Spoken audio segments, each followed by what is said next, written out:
Good day everyone. Let's create a program that will simulate a CPU scheduling that applies of a particular organization. Now let's start. 1, 2, 3. Hashtag include iOS stream and hashtag include string.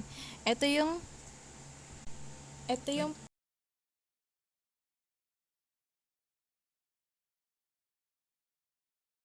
preprocessor na ginagamit natin, directives to include the necessary libraries for input or output and string manipulation. Pangalawa naman ay using namespace std. Ito yung line na nag-a-allow to us to use names from the std namespace directly without prefixing them with std. Struct process. This defines a structure name process which contains the two integer variables. Ito yung arrival time and burst time. Ito yung nagre-represent sa process ng CPU scheduling context. Next is int main. Ito yung main function where the program execution begins. Next naman ay string organization name. Ito yung nagde-declare ng string variable para mag-store ng name sa organization.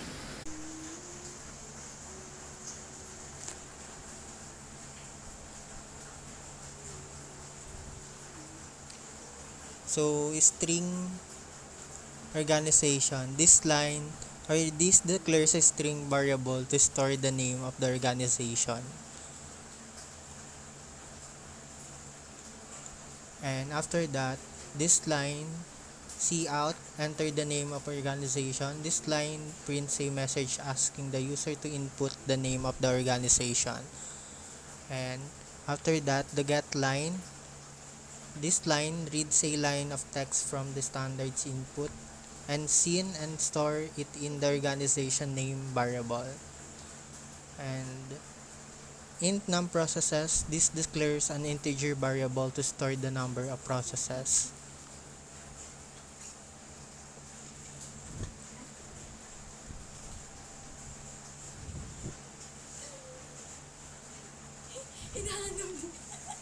Cout enter the number of processes.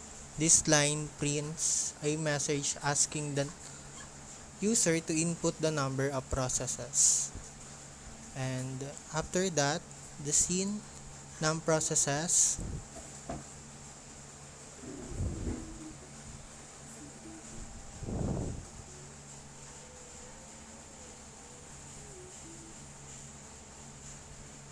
So this line naman, it reads an integer value from the standard input and it stores it in the num process variable. Now, for this code,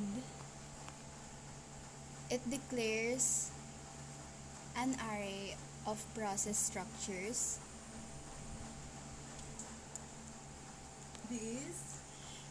It has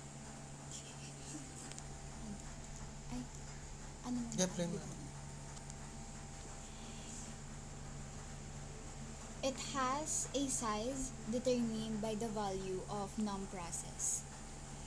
For loop, this loop iterates over each process from index 0 inside the loop. Okay lang na wala masyado.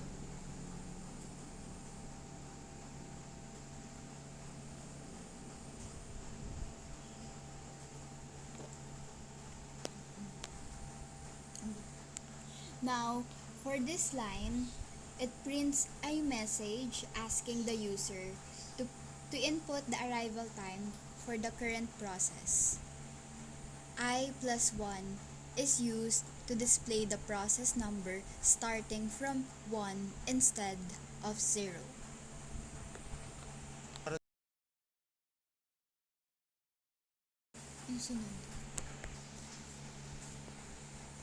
Declaring cin. This line reads an integer value representing the arrival time of the current process and store it in the arrival time member of the element of the process array.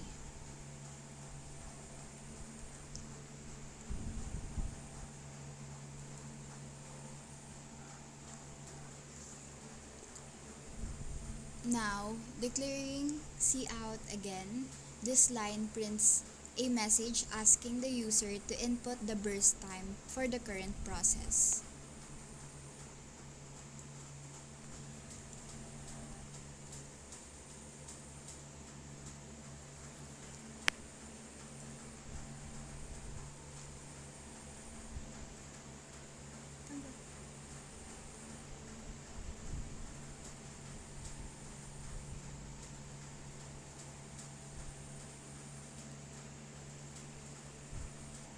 Value representing the arrival time of the current process and store it in the arrival time member of the element of the process array.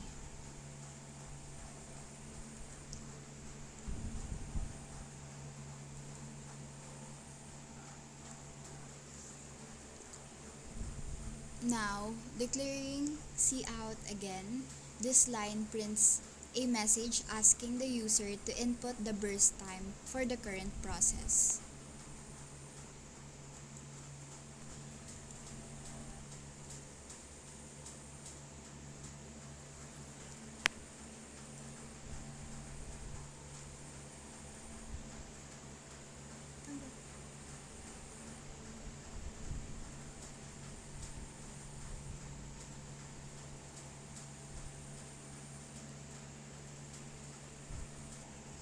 Huwag mo na pindutan.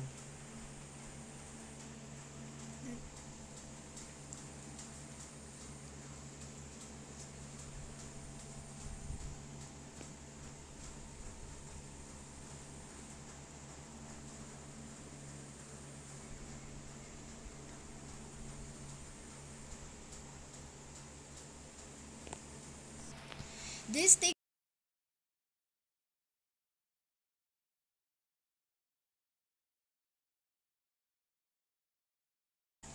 takes a moment as we fix these codes.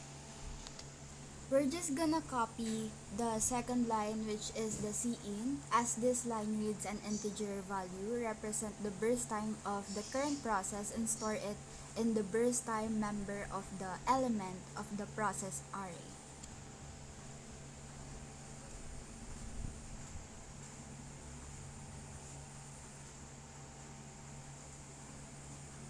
This loop iterates over each process from index 0 to num processes 1.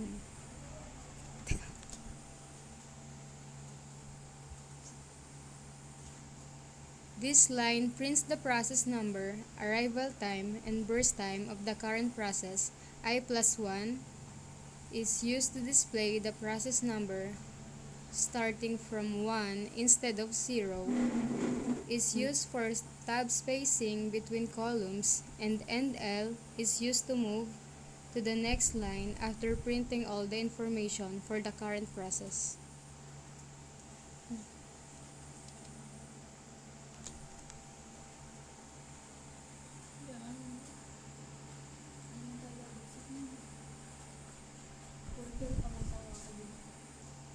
This line prints the process number, arrival time, and burst time of the current process, I plus 1,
Finally, cout program executed by organization name and L prints the organization name provided by the user.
Okay, as you can see, the moment we run the program, it doesn't work. So now we're gonna debug some errors and try to fix it.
And now, finally, the program runs successfully, and now we're gonna try to use it.